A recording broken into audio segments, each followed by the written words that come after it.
Hello and welcome to Views from the Sideline. It's August 19th. I'm your host, Joey Tysick. My partner, Malik Hill. We just had playoff basketball begin. Draft lottery's coming up tomorrow. So What a time to be alive. finally, we got a lot of stuff. What a time to be alive, Joey. Well, don't say that just yet. Wait till a little bit after Thursday because we are Pistons fans, so we don't know. Pistons have a good chance of getting a good draft pick, but, there's always that chance that they just get the worst possibility. I want to start this off with a controversial question toward you. Okay. I'm ready. Are the bubble playoffs sneaking up on being better than the regular playoffs? Because the way people are playing right now, without the crowds and distractions, they're looking dangerous. I mean, it's kind of like a joke question, but also like, yeah. I get it. If you like upsets, then probably yes. But if I look at it really closely, I still feel like they're not playing the best basketball out there possible.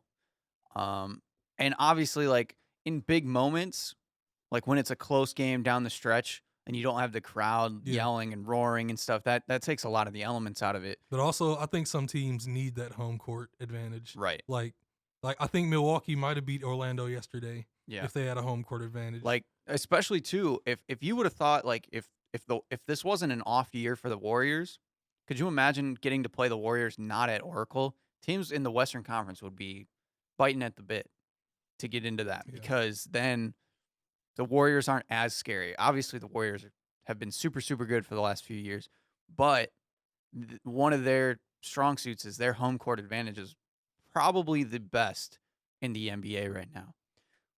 So I can see it on that standpoint.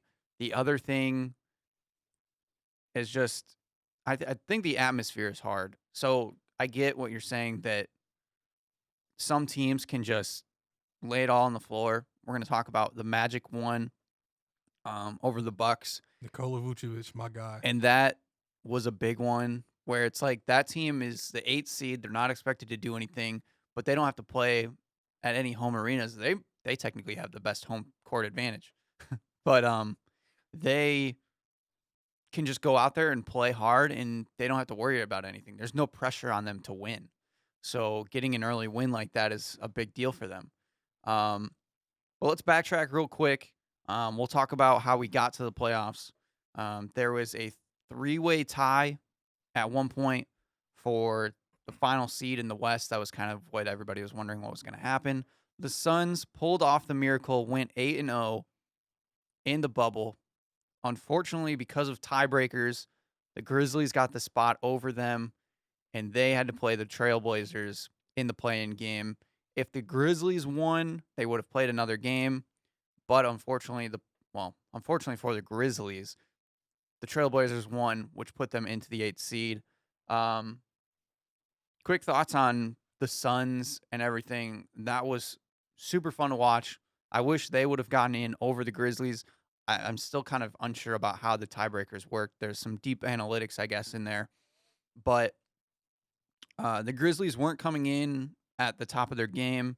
They lost Jaren Jackson a couple nights before. They still played really hard, though. They still did look a great good. job staying in it. Jonas Valanciunas played really well ever since Jaren Jackson went down. He even got a triple-double in one of the games previously. But the Blazers are just rolling right now. They're probably the most fun team to watch right now. They're completely healthy. We've talked about it a couple times. Damian Lillard is playing like he does in the playoffs. CJ McCollum's playing really good. And Yusuf Nurkic, I feel like he's playing even better than he was he's playing before like a top he got three, hurt. He's playing like a top 3 center right Yeah. now. Like it looks like there's no question. Whatever matchup he gets, he has some slight advantage somehow. And he's looking really good. Yeah, and in that play-in game for them, Nurkic had 22 points, 21 rebounds, 6 assists, 2 steals, 2 blocks. 15 and 17 in the first half. Like, the dude just did everything for them.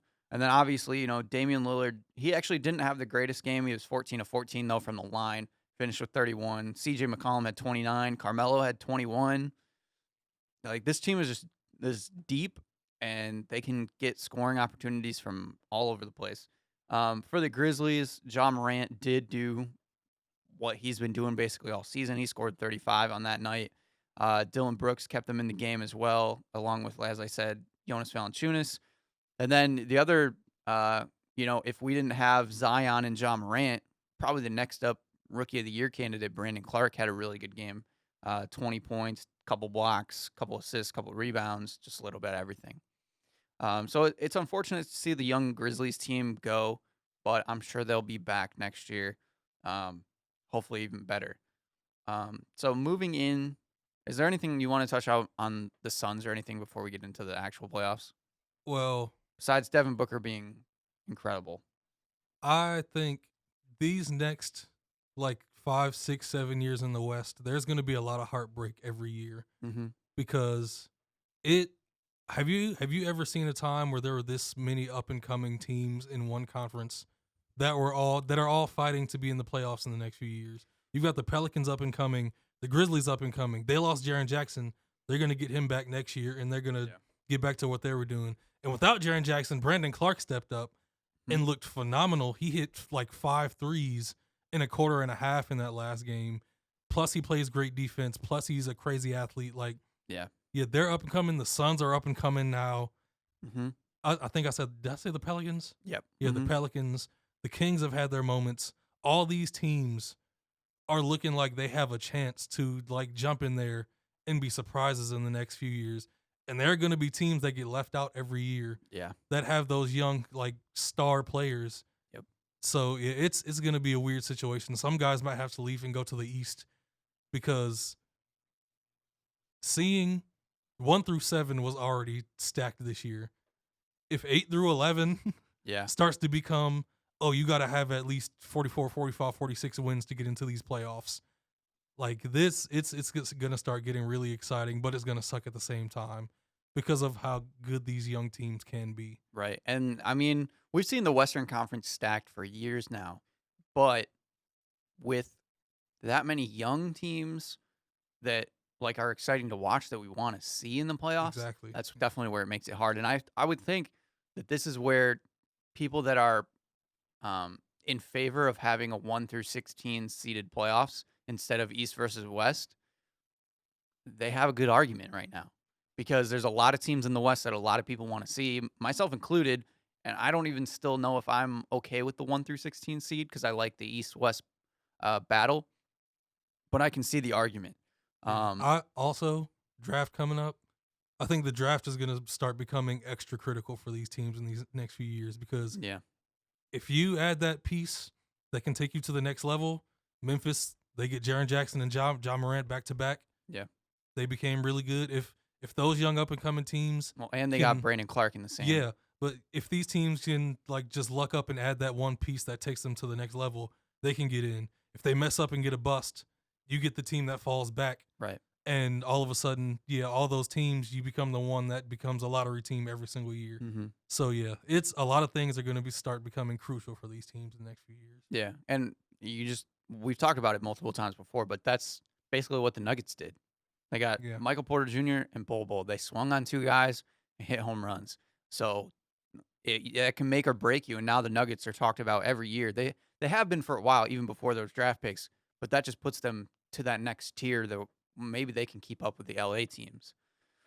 But yeah, I think the bubble format was pretty fun. I think they did it pretty well. Again, it was tough to see the Suns go, but it was cool. I was glad to see that teams were playing hard, even though if it was a little bit sloppy at times.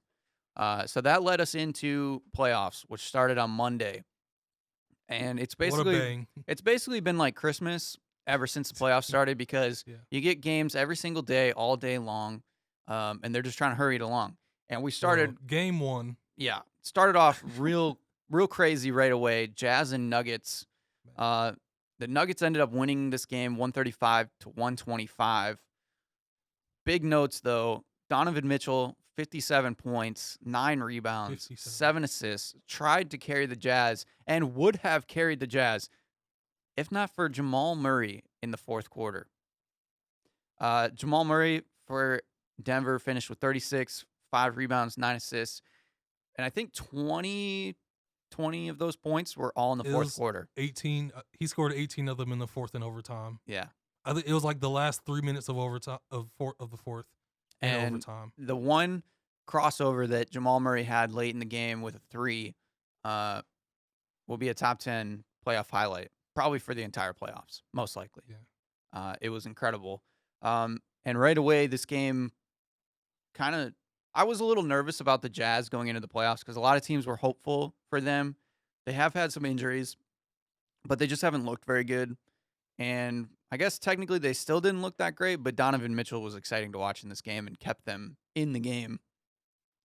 But Denver is just, they're so deep. Yeah, And I don't know how anybody can keep up with that. When you have Jokic scoring 29, having 10 assists or 10 rebounds, didn't even get that many assists in this game. I don't know.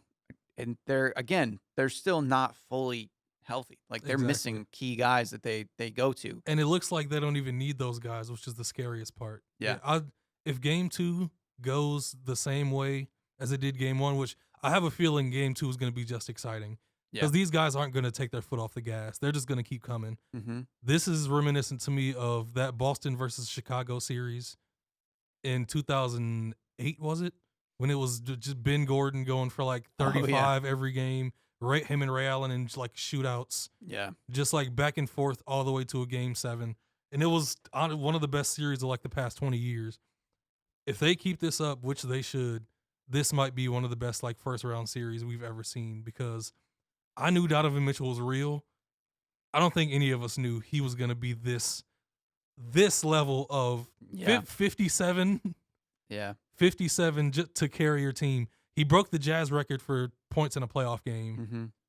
I think it was the third most in a playoff game in NBA history. Yeah. I mean, he was just on a rampage in that fourth quarter. The step backs into the jumpers, just pulling up in people's faces, hitting threes. And the way Jamal Murray was coming back with it, Mm-hmm. it was one of the best battles I've seen in a very long time in the playoffs. Yeah. That pick and roll with Jamal Murray and Nikola Jokic is almost unstoppable. Mm-hmm. Yeah. The other thing that I think is crazy too about the Nuggets, for me personally, is the production that they've gotten out of Jeremy Grant. There's been multiple times where I thought this dude's career was over because I just didn't think he was very good. And he's kind of proved me wrong. He played 40 minutes in this game. Basically took over for Torrey Craig, even though he started, but Jeremy Grant just played better. There was something one of the analysts said during the game. They said like this, it's surprisingly Jeremy Grant and Nikola Jokic are like almost a perfect fit together on the court, which is it's insane. Seeing how much Jeremy Grant has improved his jumper, like in OKC, he became a solid 3-point like guy. Like he's shooting like 33, 34%, but now like his form looks better. Like when he gets the ball and he lets it go, it looks like it's gonna go in like more than half the time. Yeah. And since he's a real threat, you have to guard him up close. And if you guard him up close, he's quick enough to get past you and dunk on you. So yeah, it's ridiculous how much of a threat Denver is becoming. Yeah. Definitely a fun series to keep track of, which most of these games that we're going to talk about right away are going to go on today. So we'll be able to see a little bit better or get a better idea of how these series look. The next game was the Raptors beating the Nets 134 to 110. That game is on right now, game 2. There's really not too much to say. The Nets, obviously, like we've said multiple times, they're down on their players. They're actually up right now by 5 in the second, but Are they? yeah, it's Toronto's still probably going to win it. Yeah, and the reason that the Nets were even close, their starters didn't play very well in that first game. But Timothy Luwawu Cabarrot, he had like 26 points. It is shocking me how 7 well of a shooter rebounds. he's turning into. Yeah, he's another one of those guys that you just thought He didn't do anything for like his first 3 years. no. He was also in OKC for a bit, right? I think. Maybe for like a season. I think. So He was drafted by the Sixers, So I was just thinking. and then I don't know if he was on their team I'll for look a it up. season. The Raptors though, they got a lot of production out of Fred VanVleet. Hey, I'm telling you, Joey. He's looking for that free agency, I'm telling you, man. looking for that money bag. But I don't know. It's pretty much a tall task for the Nets to do anything against the Raptors, I think, in this series. Are you seeing him in the Pistons uniform? Can you visualize it a little bit? I still am up in the air about it. Come on, man. We'll talk about it after Thursday. Okay. Yes, Timothy played with OKC last year. All right. That's what I thought. I don't know how I feel about Fred VanVleet being a Piston. We'll see about the draft lottery. I'm wholeheartedly convinced in it now. But like I said, if they get a top 5 pick and they can get a guy, Yeah, because there are a lot of good that's guards fine. in this draft. And I would rather them. They also might take a big, so they need almost everything. Yeah. Like we said, yeah. If they need took almost like a everything. James Wiseman, we'll get to that in a minute. We'll get to that later. Yeah. Let me finish the playoffs so I don't get sidetracked because you know I do. Is there anything else you want to touch on the Raptors and Nets? Well, not really. Just the Raptors. They might have. I think I've said this before. They might have the best chemistry out of any team in the league. Yeah. Because the fact that they don't have any true superstar, but Pascal Siakam is turning into one. Kyle Lowry getting older, but it doesn't seem. It looks like he's getting better with age. Yeah. Mm-hmm. Like it's crazy how well all those guys play together and how much Nick Nurse is getting out of those young guys, those second year, third year dudes that really shouldn't be this good, but are just emerging into like a great team. Yeah. The one positive that I will say for the Nets is that they do get to see what they have outside of Kyrie and Kevin Durant. And the biggest name that we're all happy about around here, Karis LeVert, Yep. looking like he's going to be a perfect third guy for this team. Somebody convinced me that he could be 6th man of the year. Yeah. And I kind of believe it. Have Kyrie and Spencer as the starters at 1 and 2, and then have Karis off the bench would be terrifying. Yeah, because he's really proved that he can score. Exactly. He's figured it out in this league. He's a guy, when he came out of Michigan, I just thought he'd be like Tim Hardaway Jr. Like, he'd hit some shots, he'd be decent, but he wouldn't make like an impact. Exactly. He's made an impact big time. Like, he's looked so much better. If you look at all these guys, Trey Burke, Tim Hardaway Jr., him and Nick Stauskas were on the same team, and Nick Stauskas was Big Ten Player of the Year. All that, and then for Karis LeVert to be the guy that came out of those guys to be the best, he was the least talented out of all of them. Honestly, I agree. Yeah, he just turned himself into a. He's figured it out. He's figured out his place, and it's worked well. So it's fun to watch. The next big series, 76ers and the Celtics. Always a fun one because it seems like these guys are playing every year. Yeah. The Celtics won the first game 109-101. Have to remember that the 76ers are without Ben Simmons. And as we saw in this first game, that basically unleashes Jason Tatum. There was a stat showing that when the Sixers typically play, they have Ben Simmons guarding Jason Tatum, and he kind of locks him up. Tatum has struggled against Ben Simmons in the matchup, but in this game, he didn't have to worry about it. He scored 32 points, had 13 rebounds, 3 blocks. Yeah, in the scrimmages, it looked like he was struggling trying to figure out like how to get back on track. Yeah, but it looks like he hasn't lost any steps. Yeah, he's just right back to where he was in the regular season. And the other one that people were worried about is what happened to Jaylen Brown. Well, he showed up in this game. He had 29. 5 of 6 from 3. He had 29 points in this game, and then you're like, oh man, Jason Tatum and Jaylen Brown had really good games. They must be like the two best, arguably, for the Celtics. But you kind of forget that they have Kemba Walker and Gordon Hayward. Now, unfortunately, Gordon Hayward got hurt. Yeah. He's going to be out for 4 weeks. Gordon Hayward, honestly, is looking like one of the best facilitators on that team. Yeah. Kemba Walker, everybody knows he's more of the scoring threat. Right. He gets the offense started, but once you get the ball to Gordon, he usually figures out how to get guys in the right position to make plays. Yeah. And Kemba Walker didn't have to do anything in this game, which is a good sign. 19 points, which is, Right, which is a good sign for the Celtics, I think, to see that, their young guys are still producing. Jason Tatum and Jaylen Brown have had their ups and downs throughout the year, so that's a good sign for them. I was a little confused. I don't know if there was an injury or something. I don't remember. But Daniel Tice got the start over Enes Kanter. I don't know what that was. Enes Kanter only played 8 minutes. Since Daniel Tice has been back, I'm pretty sure he's been starting. Okay. Yeah. I just haven't paid attention, I guess, as much. He's been starting. It just looks like Kanter hasn't been playing. They've even played Robert Williams over him more. But Marcus Smart, he's the only downside that he didn't have a very good game. So going forward, if Gordon Hayward's going to be out for 4 weeks, They're going to need somebody to step up for them. The Sixers, on the other hand, they looked pretty decent actually for not having Ben Simmons. Um, Shake Milton got some time. Josh Richardson looking good.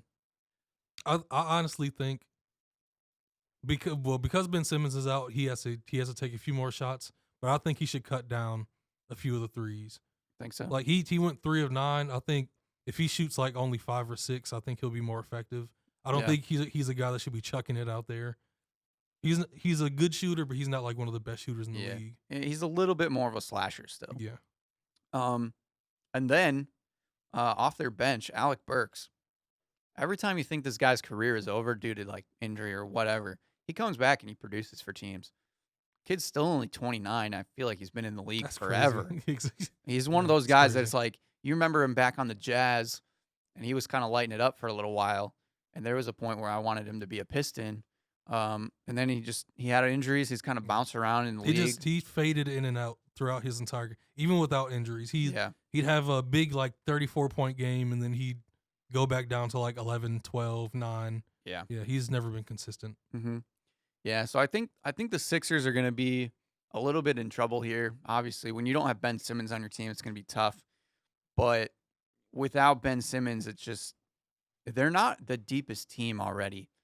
And so they're going to have somebody step up, whether it be Tobias Harris or Joel Embiid is going to have to be He has to more dominate. aggressive. He has to dominate. Sometimes he gets a little complacent and he shoots too many threes. He shot 4 in this game, which is okay. But he's one of those guys that he needs to just try to take over for this team. Al Horford is not going to do that. He's not the guy anymore. Matisse Thybulle isn't there offensively yet. Yeah. He's a lockdown defender and can hit some shots, but and Furkan and Korkmaz is just a 3-point threat. Right. Yeah, and then other than that, they don't have much. So 76ers got their work cut out for them, but it should still be a good series. And now that Gordon Hayward's out, It can maybe go to 6. Yeah. The nightcap, the most exciting game that everybody was looking The forward most to. I think. controversial game so far. Yeah, there's some stuff in this one. The Clippers and the Mavericks. Clippers ended up winning 118 to 110, and you wouldn't know it, but the Mavericks were ahead for basically all of the game. The way this game started, Clippers got out to an 18-2 lead. Yeah. And then the Mavericks went on a 48-14 run Mm-hmm. for like a quarter and a half. And they were in control for a long time. Yeah. Yep. And then, unfortunately, was that in the third quarter?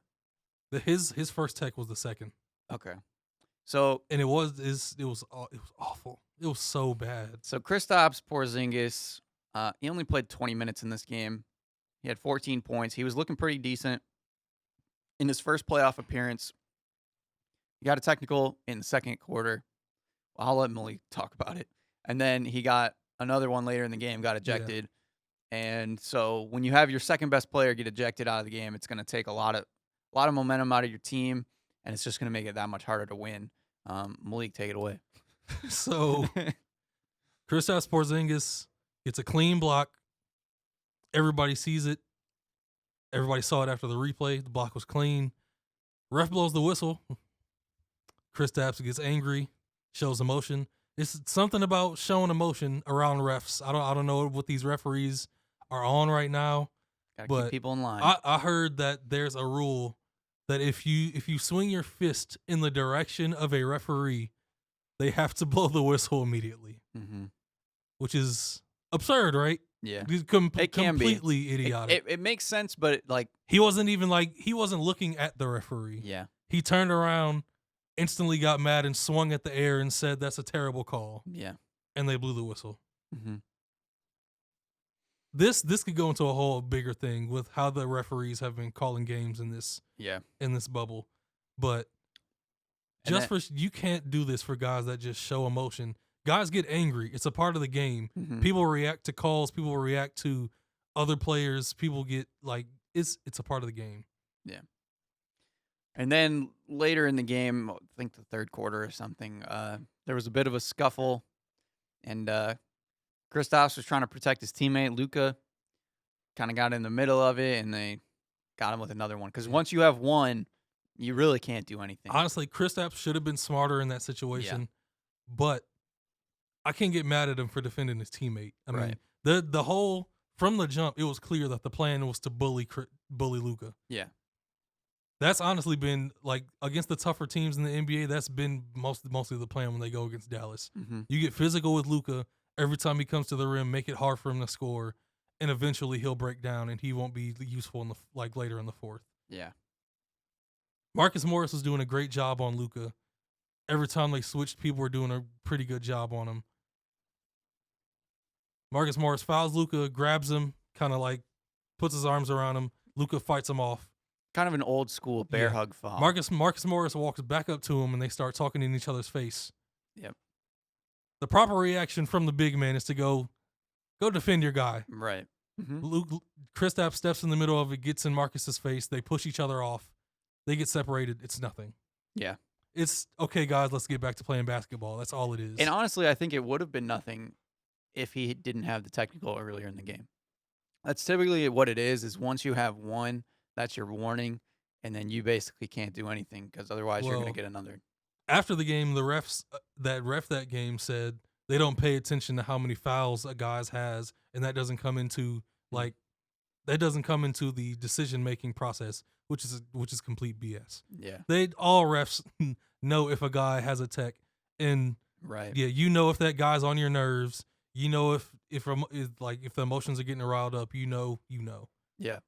Well, just think back to like 2004 and stuff.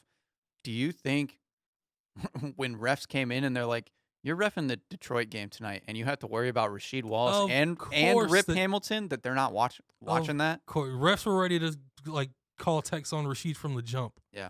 Well, and people forget if they gave him a bad look, they were throwing him a tech. In like 2005 or 2006, one of the years after, Rip actually had more techs than Rasheed. That is hilarious. They were like both top 3 or something. But there's a reason why Rasheed was thrown out more than anybody all the time. Mm-hmm. Those refs knew, we need to throw this guy out. Yeah, we're tired of him. You got to keep him in line. Exactly. So, yeah, whatever. It's nonsense. Those calls were nothing to me. Some people think the second tech was warranted. I think Marcus Morris also. Was it a double tech? I can't remember if Marcus Morris got one too. My memory is thinking he didn't, which is absurd. He should have gotten one too. But yeah, that changed the momentum of the entire game. Dallas had a 5 or 6 point lead at that point. They still had it going. Their offense was playing well. And once he went out, Luka pretty much had to put it on his back, which he did a pretty good job. Yeah. He was doing great in that fourth quarter, giving it to everybody, mm-hmm. and got to the line a whole bunch of times, but it wasn't enough in the end. Yeah.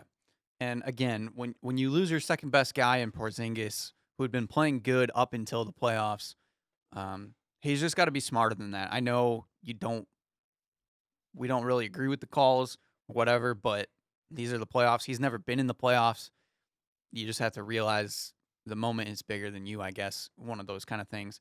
And it stinks because this was the Mavericks' game to steal. Like they had a perfect opportunity. Luka, for the most part, played well. He did have 11 turnovers, which is a little unfortunate. In the beginning of the game, you could tell he was a little bit like too excited. Yeah. He was too ready to go out there and like make plays and make it all happen. Mm-hmm. And the turnovers came. He's only what is he 21 yet? Is he 21? He's 21. It was his first playoff game. It's going to happen. He has so much time to like figure it out completely. Yeah. And they didn't really get any production off their other guys. Dorian Finney-Smith didn't really do anything. He's had a couple decent games. Yeah. Tim Hardaway wasn't great percentage-wise. He finished with 18. Seth Curry did all right. But they just didn't get any production out of anybody else once Porzingis went down. So it's kind of unfortunate. On the other side for the Clippers, the other reason that this was a time for them to steal is that Kawhi and Paul George weren't hitting those threes. Yeah. Their threes, Kawhi was 1 of 7 and Paul George was 4 of 11. Paul George didn't start hitting until later in the game, honestly. Yeah, which is kind of what Paul George does. But he finished with 27, Kawhi with 29, so they ended up getting their own. But, that was, again, they didn't shoot it that well. That was the time that the Mavericks could have jumped on them, and they just didn't. So this should be another fun series to watch. They're going to play again today. I think they're at the nightcap again today, Yeah, they are. which shall be exciting to see that. Yeah. The Mavs, they need to get this one. They really do. Yeah. They need to be on their game. I And would love for Porzingis to come out Yeah. and just ball out. they're statistically one of the greatest offenses ever, like Mhm. top 3. So they should be able to turn it on. And Luke has showed his style of game has been difficult for Kawhi and them on the defensive end Mhm. because they anticipate where he's going because he's so slow. And he goes the other way and makes a move and completely throws them off and still figures it out. So, Yeah. we'll see what happens. Yep. Hopefully the Mavs get that win. Yeah, I agree. I want to see that one go the distance. Then yesterday, a couple of 2 big upsets. yeah, Big ones. real surprising, really shows what the bubble is capable of. Starting off the day, the Magic and the Bucks, the 8th to the 1 seed, and the Magic won. 122 to 110, and the Magic are still without Aaron Gordon, and they just like if you look up at their lineup, They started Gary Clark. they don't even look like a team. To They be don't honest. even look like a team. I- That's disrespectful. Gary Clark, That is very disrespectful. James Ennis, Markel Fultz is out there. I get the James Ennis thing. Yeah, I Yeah. never liked James, Markel Fultz. especially when he was with the Pistons. I mean, Evan Fournier's played well, but he played not good in this game. He played well in the fourth. He played He, really, he didn't play well, but he played Yeah. great in the fourth quarter. which usually he's like their second best scorer for. Yeah. So for him to not have a good game and the Magic still won by 12 is incredible. Obviously, my man Nikola Vucevic carried the Magic in this game. He had 35, he had his best game of the year. 14 rebounds, 4 assists, How about the threes? 5 of 8 from the 3-point Yeah. line. And, I've been a fan of Vooch for a long time. For some reason, I always picked him up in fantasy. Guys that know. Yeah, That's all you guys that know have known for a right. while. I mean, he's how been, good he's been. he's been stuck in Orlando, so Exactly. that's like part of the problem. But he's fun to watch. He's a big man that has a lot of skill, a lot of moves, and a great touch. I still don't think the Magic are going to win this series at all, but Yeah, you got to think with the Magic not having Jonathan Isaac and Aaron Gordon was impressive Yeah. to beat the Bucks. I don't think they're gonna win it either, but I think there are problems in Milwaukee. Yeah, I think there I are agree. serious problems. And I also, agree. before we get to that, I'm gonna say something about the Magic. I think this win is showing some serious positivity and progress Mm-hmm. with this franchise. Yeah, Because going into Toronto and winning that game 1 last year showed they had some fight. right. And winning this game too, even though there's no true home court advantage, but they're in Orlando. Mm-hmm. Those dudes came out and played their hearts out. Steve Clifford has been a good coach for a long time, Yep. and he's finally showing people how good of a coach he is. They have been one guy away for years. Bad signings, bad drafting. They got Aaron Gordon. He's a good player. They missed on Mario Hezonja. It's missing on players and also not being able to develop guys. Yeah. They have to just, if they just hit on one person in the draft, Yeah. they just can't hit on one. Yeah. I don't know what's wrong with their scouting department. I don't know what it is. Yeah. But 'Cause they take so many chances on guys with potential and room for growth instead of guys that can come in and like play immediately. And they do it over and over and over again. right. If they can pick a guy that can come in and just produce, they could maybe get a 6th or 7th seed in these next few years Mm-hmm. because they have a little bit of a window. Nikola Vucevic is still in his prime. Mm-hmm. Aaron Gordon is pretty much like in his prime. Jonathan Isaac, we'll see if he can get healthy. He's had a bad string of injuries. We'll see what happens with Mo Bamba. But they just need one of those dudes because they have a good assortment of veterans Yeah. that they've gotten together Mhm. and a really good coach. And then on the other side, like we said, the Bucks seem to be struggling. Giannis did what he does. He had 31 points, 17 rebounds, 7 assists. Shot pretty well. He shot probably too many threes. Yeah. He was 3 of 7. So you'd like him to cut down on that, but I wouldn't Yeah. chalk If that up. if he's as a hot, loss. I don't mind the 7. But yeah, the ones he was forcing later on in the game, too much. Yeah. And then just like the concern is that they didn't have somebody else.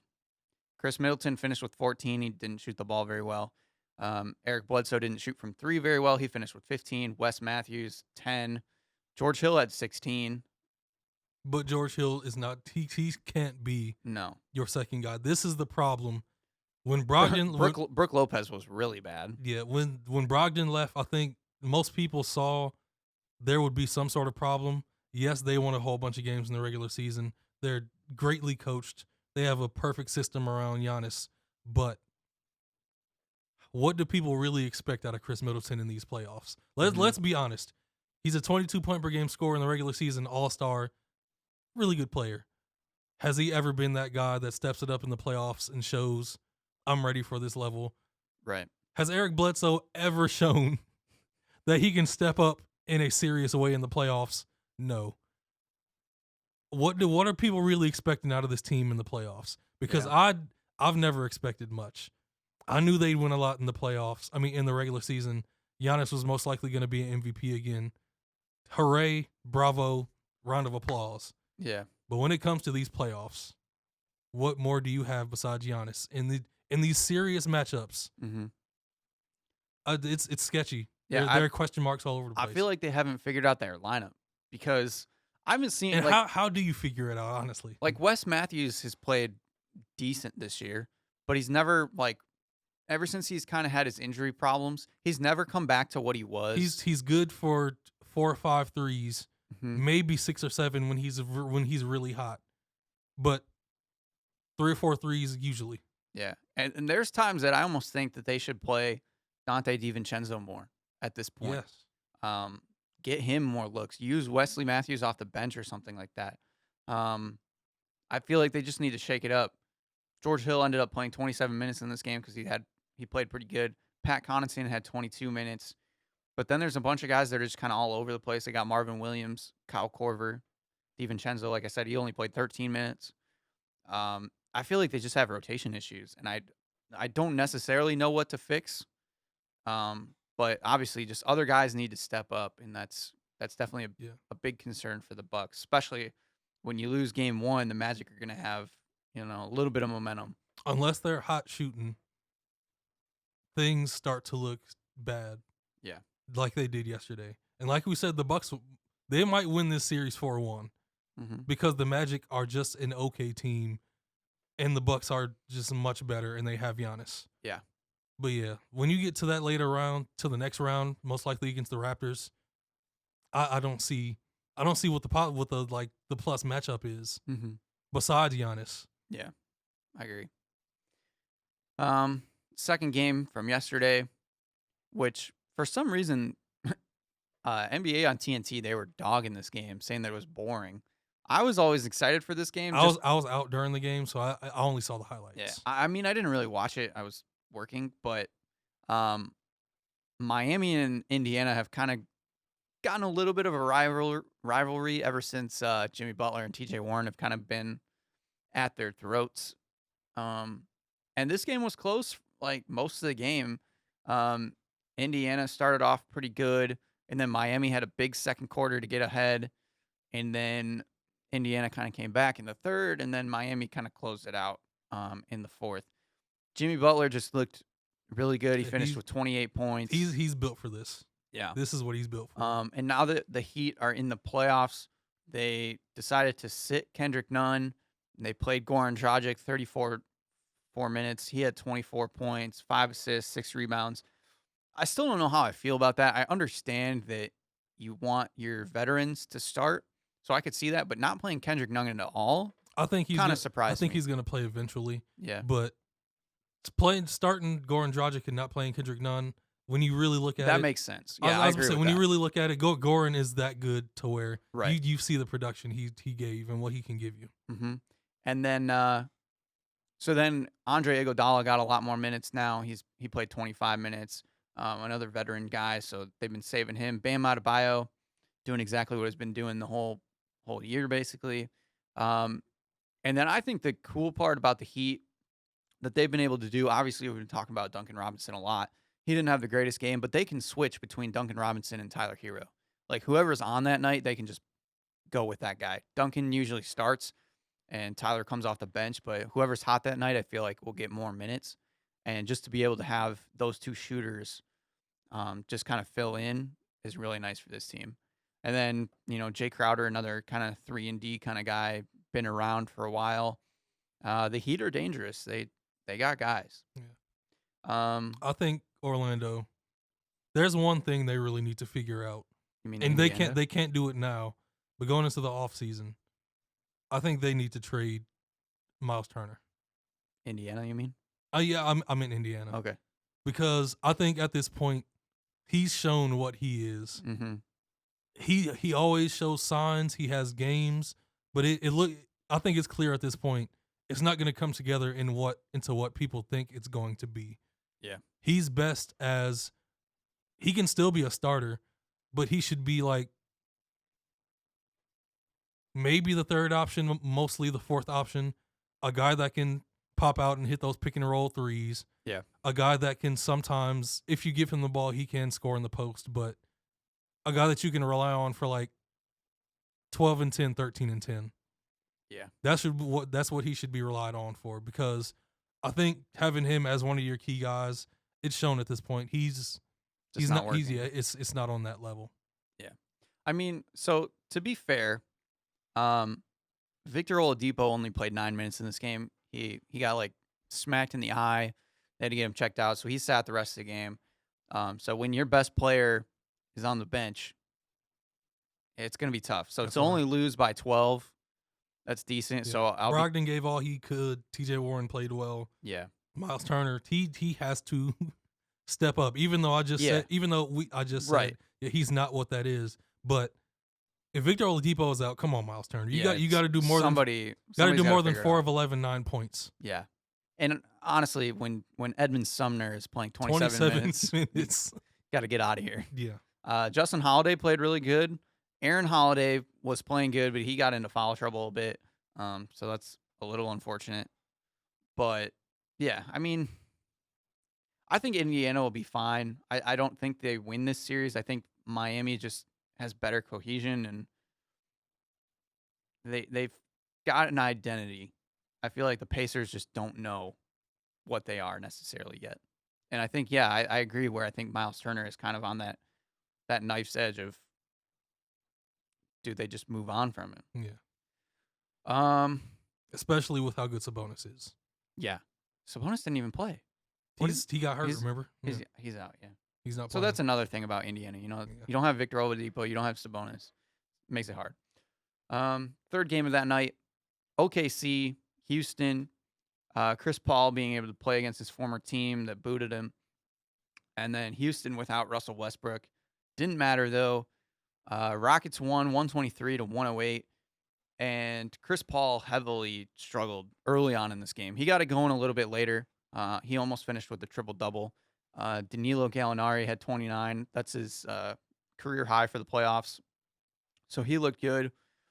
But really, OKC just didn't get anybody else going. Shai Gilgeous-Alexander finished with 9 points. They got 17 out of Steven Adams, but, that's kind of what he gets, 15 to so many points, 12 rebounds. He did all right.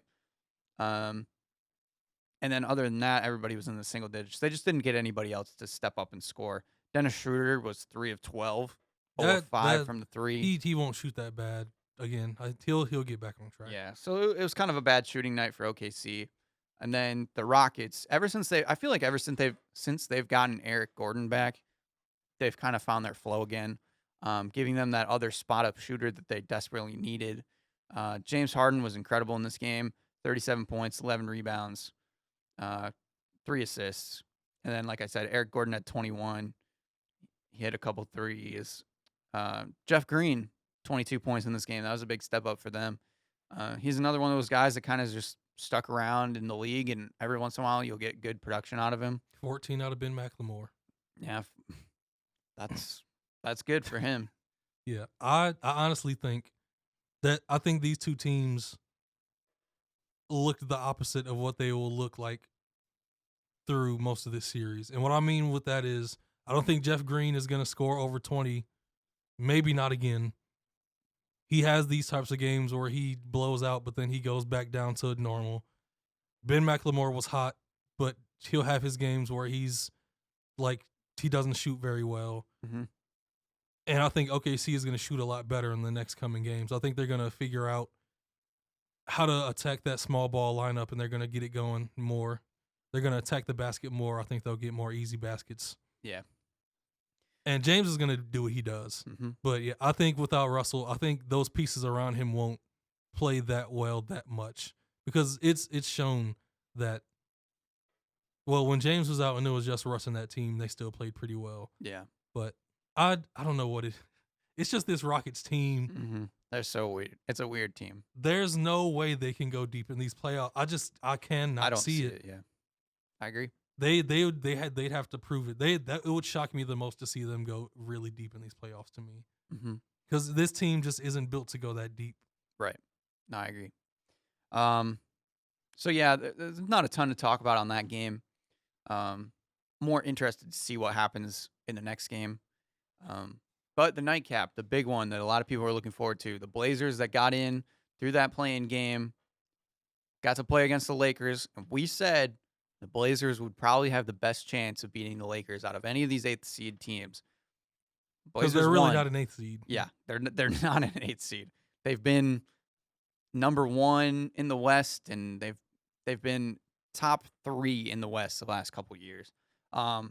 They won this first game 100-93. Kind of a sloppy game, obviously, just seeing it off of the low scoring. Neither team shot well. The Lakers shot really terrible from 3.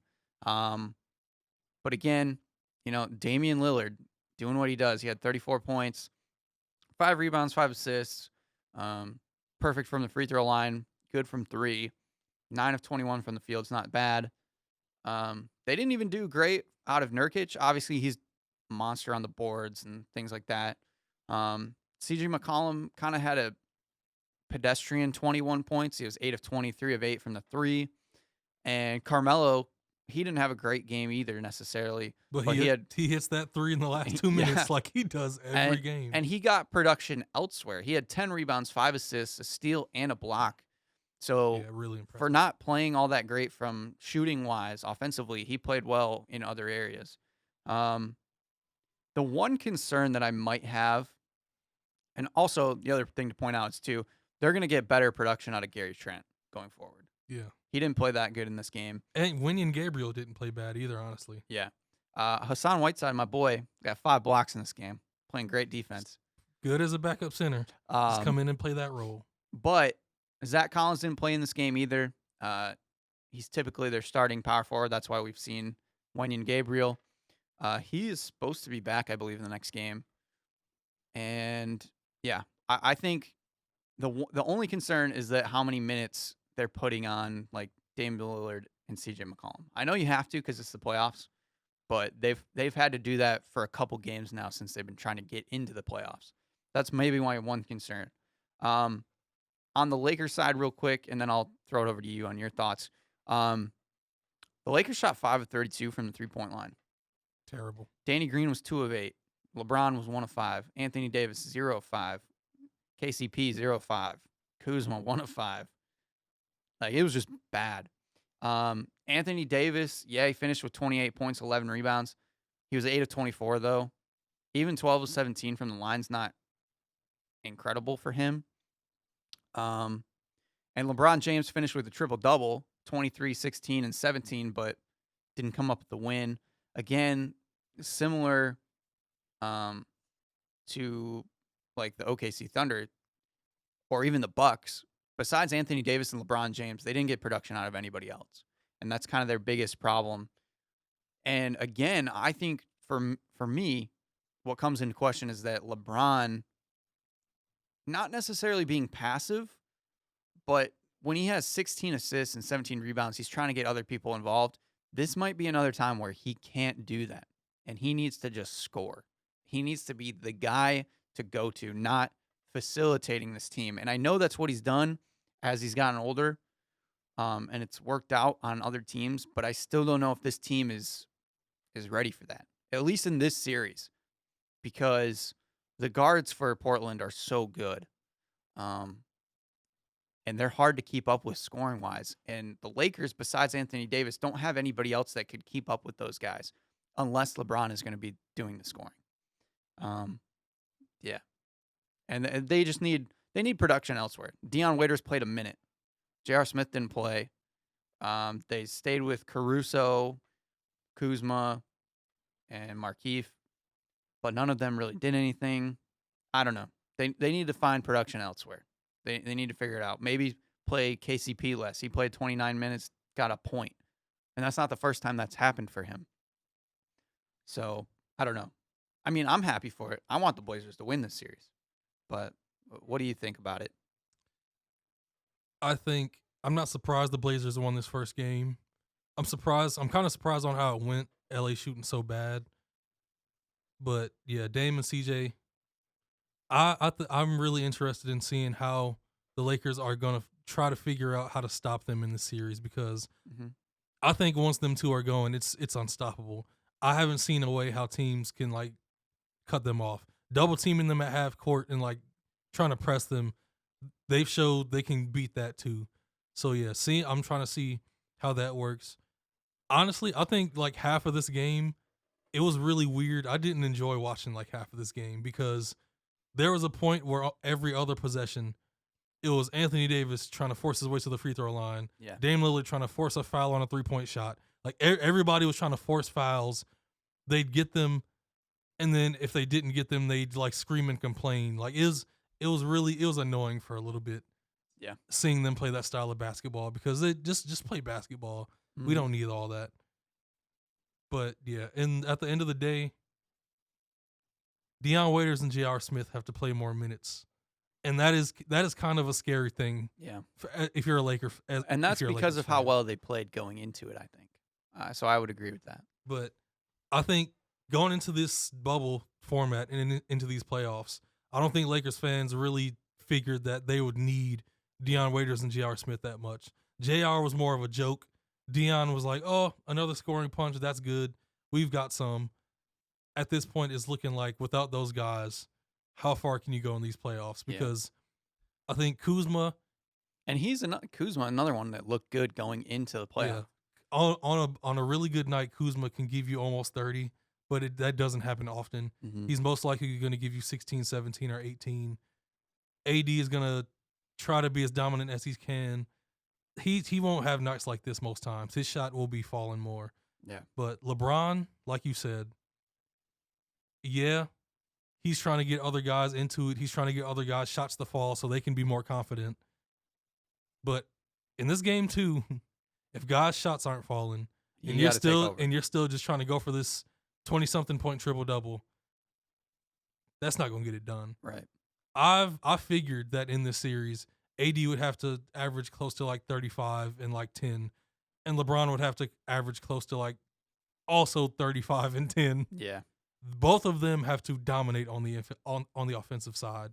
I don't think there's much choice at this point, especially even if they're like shooting well. LeBron can't take his foot off the gas. He has to keep going to the rim over and over and over again because he's going to score or he's going to get fouled. And yeah, he's not that great of a free throw shooter, but that's a better alternative than, okay, I'm going to come down, be passive, swing it around, get the ball again, get in the post, find the open shooter. Okay, he misses. Yeah. That can't keep going on. You got to go down, attack, get it to AD, or go down, attack, and try to score. If a guy's open, yeah, hit him. But they got to switch up strategies. And I don't think Frank Vogel is a good enough coach to like figure out some kind of system to get these guys shooting consistently at a high level. Like they've got to put their foot on the gas. No more relaxed passive stuff. Yeah. And yeah, they want to make a championship run, and we can't exhaust ourselves now, but you can't have that attitude in this type of setting. You don't have home games in LA. This isn't a place where the fans can get into it and you can just blow the Trailblazers out. None of that. Yeah. It's time to step it up. I agree. So yeah, we got more playoffs coming this weekend, everything. So that's going to be fun. You just get to see a little bit more of these teams, see how they're playing, and hopefully get some upsets going. For the last, we got like 4 minutes. We'll talk about the lottery because that's on Thursday. Big night for Pistons fans. Pistons were the 5th worst team in the league this year. Their highest percentage chance is getting the 7th pick. Good times. at 27%. Good times. 19% for the 6th pick. And then the way that they kind of changed the odds that they're like least likely to get the 5th pick just because the teams ahead of them are more likely. But they're evened out in the top 4. So the Pistons in the top 4 have about a 10.5% chance of getting one of those top 4 picks, Which is would still be pretty good. yeah, which would be incredible. Which compared to the Golden State Warriors, who are last, they only have a 14% chance, along with Cleveland and Minnesota. So it's a lot more evened out up top, which we saw last year changed big things for the Pelicans getting Zion. So you never know, but we are the Pistons. We have a 0.6% chance of getting 9th seed, so don't take that one out of the equation. As we saw earlier this year, the Red Wings were poised to get the number 1 pick, and they dropped all the way to 4. So, yeah, don't get your hopes up, kids. But it's exciting because if the Pistons happen to get that top 5, we can talk about some stuff. And I'll be really excited We about can it. talk about some stuff, but I think there's also some stuff we got to talk about that you might not be thinking about. Okay. In the past few, almost every mock draft I've seen over the past month, everybody has the Pistons taking Onyeka Okongwu from Still? USC. Man, I've seen Anthony Edwards in some places. But have you done any research on him? I know Most people still don't know about him. he's more of a not offensive. He's a long, athletic, kind of a defensive guy. He's a guy with potential. Yes. That's what's and you know scary. how much I hate that word. Yeah, and if we're in Yeah. the top 4, I'm taking Wiseman over him. for Pistons fans, honestly, if we were number 1, I would just go with the safest pick. I would pick Obi Toppin.